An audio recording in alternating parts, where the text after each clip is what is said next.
then you will come back and you will be searching in the next life. You will try again, like in a game. Like in a game, you return back, and then if you go totally against the natural flow, that you are not in the flow, you are in the river, but you trying to, no, I will go opposite way, or I will get out of the water in this place, and you will get a lot of beating usually from life, like with these obese people. Like really you need so much stuff and so much food because you like it, because you became obsessed by that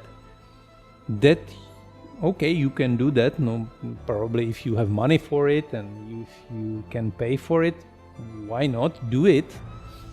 But then you are destroying your body, and in the same way you can destroy your mind, you can destroy your purpose in this life not to achieve it by going completely different direction. Like I had that boy I told you, he's 38 years old, he has a brain tumor, the worst situation that you can get.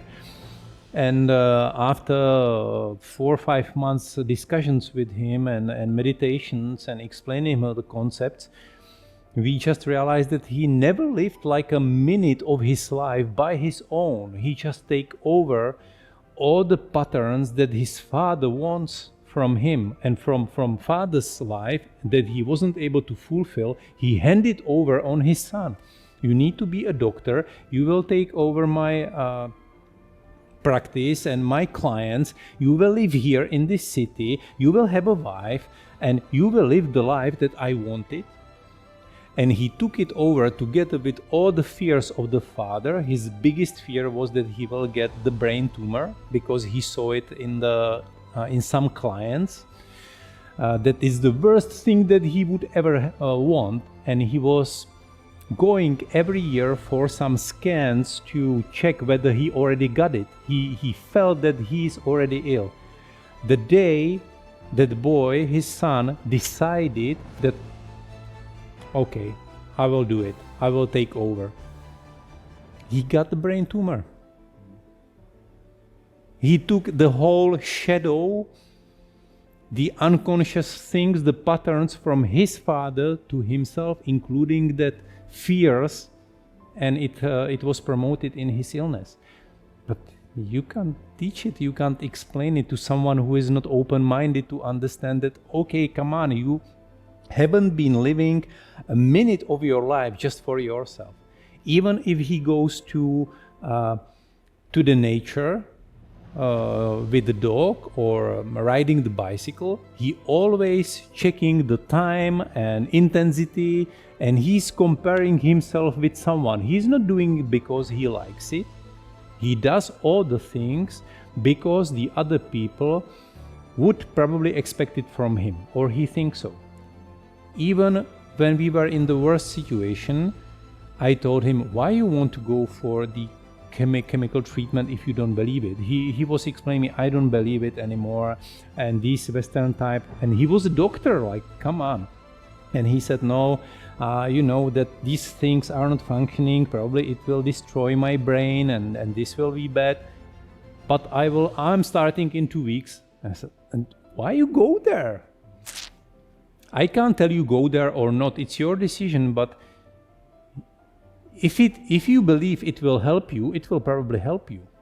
At least you will not be standing in between and saying, no, it doesn't work anyway, and I will do it. Yeah, but what the other doctors would think about me if I am a doctor, medic, and I will not go for a medical treatment from the Western world. So that was his answer. And that's the answer of searching the purpose, living your purpose, or living the life of someone else, or living the life that society, tradition, your parents, your wife, whatever, is expecting from you, or what you think they are expecting from you. You need to live your authentic, your life, what you feel is good for you, where you feel a goosebumps that you are doing the things that you always wanted, that you feel good with that, and then you are living the life that is for you. And everyone needs to find it out, and no one will tell you, no one will find it for you. No, you just need some time to be alone, either meditating or be in the nature, to have time for introspection, thinking about your dreams and visions and what you wanted as a child, where you had these passions and desires and why they are lost now, what you wanted and never done. So all these scientific fancy words and concepts are nothing else than things that are universal and are existing in other traditions. We just need to have this wording for our Russian Western brain.